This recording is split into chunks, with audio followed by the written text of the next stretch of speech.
बुद्धिमान गधा। एक गांव में गोपी नाम का किसान रहता था। वह अपनी खेती में तरह तरह के फसल उगाता था।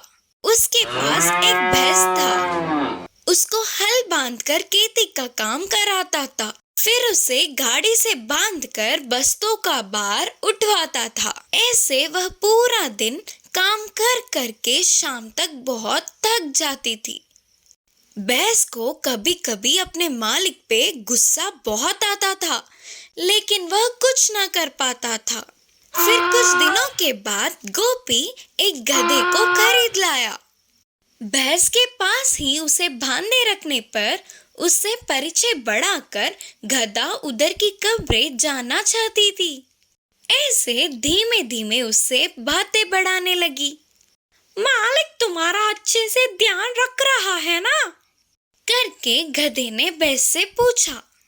भैंस ने गधे को अपनी सारी कष्टों का वर्णन किया। पूरी बात सुनकर गधे ने कहा, माना तुम्हें अपना काम कम होने के लिए एक उपाय दूंगा, सुनोगी क्या? इसी बात की इंतजार में रहने वाला भैंस जल्दी से उपाय बताने को कहा।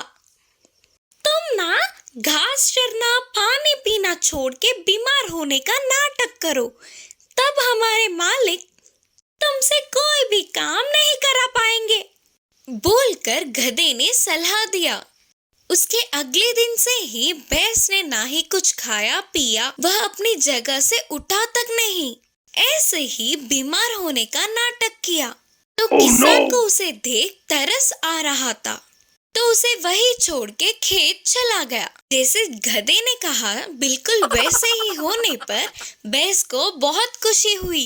अब ना कुछ कर पाते हुए गोपी ने बीमार भैंस को छोड़ के सेहतमंद गधे को खेत में ले गया। उससे ही भैंस के सारे काम करवाया। ऐसे कुछ दिन बीत गए। ऐसे हर रोज काम कर करके थक कर शाम तक गधा ठीक से खड़ी भी नहीं हो पाती थी। वही भैंस बहुत खुशी से बिंदास रहती थी। भैंस को ऐसे देख दुखी होकर गधे ने कहा, अरे गलती कर दी मैंने, मदद करना चाहा तो वो पूरा काम मुझ पर ही पड़ा। ऐसे नहीं चलेगा, कुछ तो सोचना पड़ेगा। करके वो पूरी रात सोचकर एक निर्णय पर पहुंची। अगले दिन भैंस से मिलकर बोली, तुम्हें देख के मुझे बहुत दुख हो रहा है दोस्त, क्योंकि तुम अब किसी काम की नहीं करके तुम्हें पालना बेकार है। सोचकर तुम्हें पशुओं के आश्रम में भेजेंगे करके हमारे मालिक को मैंने किसी से बात करते हुए सुना।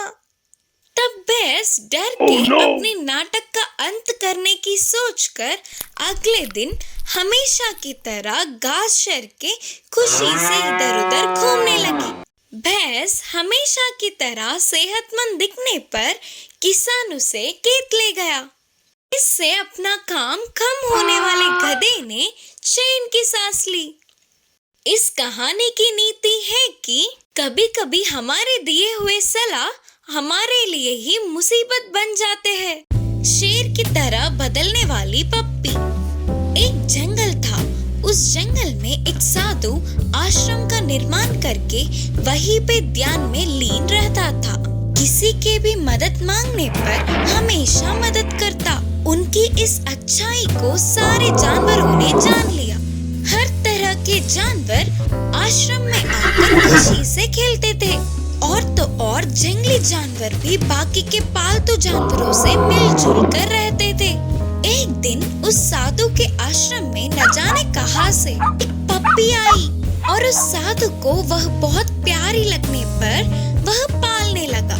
एक दिन पप्पी आश्रम से बाहर आकर जंगल में कुछ दूर तक गई। ऐसे अकेले जा रहे पप्पी को एक चीता ने देखा। तुरंत उसके पीछे पड़ गया। पप्पी जल्दी जल्दी भाग के साधु के पीछे छुपकर अपने डर का कारण बताया। तब उस साधु ने पप्पी को अपनी शक्ति से उसे चीता के रूप में बदल दिया। अब चीता बनने वाला पप्पी फिर से जंगल में गई। इस बार उसके पीछे एक बाघ पड़ा।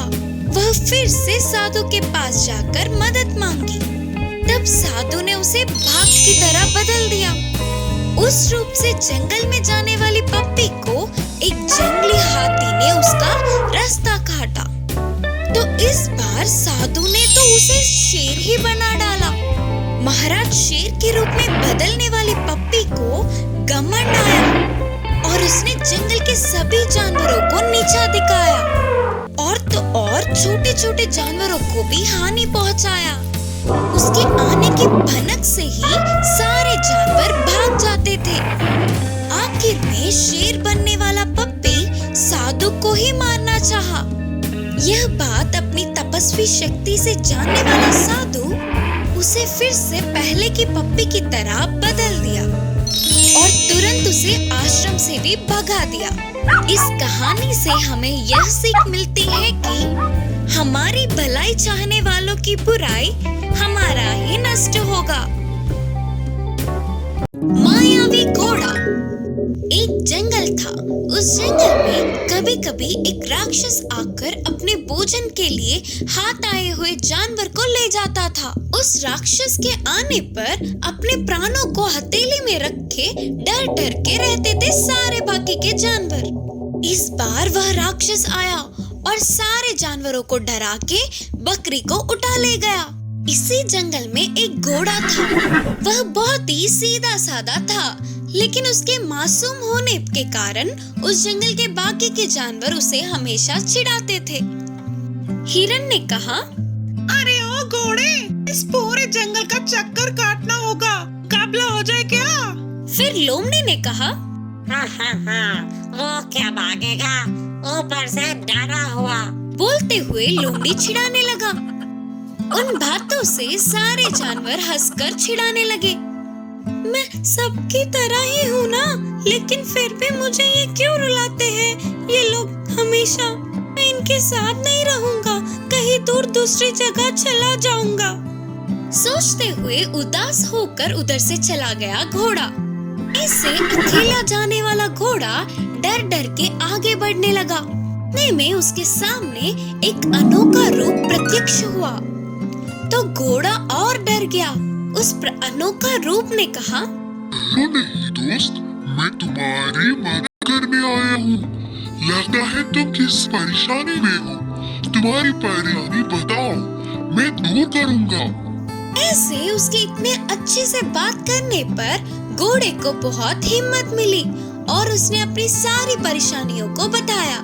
फिर उस अनोखे रूप ने कहा, तुम्हें देखकर मुझे बहुत दया आ रही है। ठीक है, कोई बात नहीं, मैं तुम्हें मायावी घोड़ा में बदल दूंगा। उससे तुम तेजी से भाग सकोगे, किसी से भी जीत सकते हो। बोलकर उसे मायावी घोड़े में बदल दिया। वह बहुत शक्तिशाली बनने पर घोड़ा बहुत खुश हुआ और तेजी से भागते हुए अपने लोगों के पास आया। क्यों रे, फिर वापस आ गया? मुकाबले करने के लिए तैयार हो क्या? इसके कारनामों को देख लगता है कि ये किसी न किसी दिन मरेगा ही। उनके साथ ही बाकी के सारे जानवर भी घोड़े को चिढ़ाते हुए हंसने लगे। फिर भी उन सब के बातों को अनसुना करते हुए घोड़ा बस चुपचाप घास खाने लगा। फिर थोड़ी देर बाद बड़े बड़े आवाजें करते हुए राक्षस वहां आया तो सारे जानवर डर के भागने लगे। राक्षस लोमड़ी को उठाकर ले गया।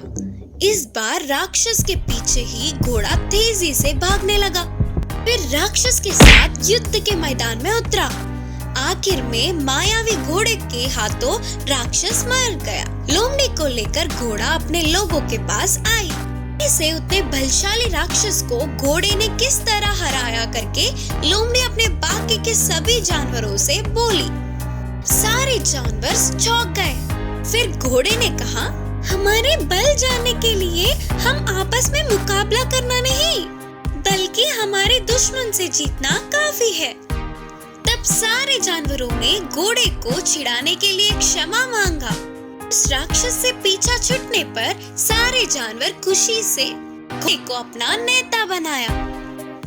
होशियार बकरी की कहानी। एक गांव में गोपी नाम के व्यक्ति के पास बकरियों का झुंड था। वह रोज उन बकरियों को घास चराने के लिए पास के जंगल में ले जाता था। पूरे दिन जंगल में खुशी से घास चरते थे, फिर शाम तक घर वापस पहुंच जाते थे। उन बकरियों के झुंड में एक छोटी सी बकरी थी।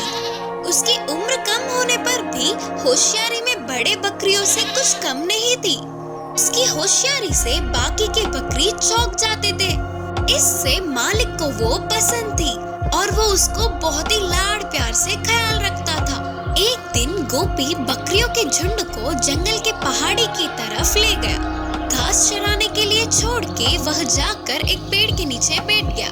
फिर वह छोटी सी बकरी इधर उधर भागते हुए झुंड से दूर चली गई। थोड़ी देर बाद अपने झुंड से दूर आ गई करके जानने वाली बकरी वापस पीछे की तरफ मुड़ गई।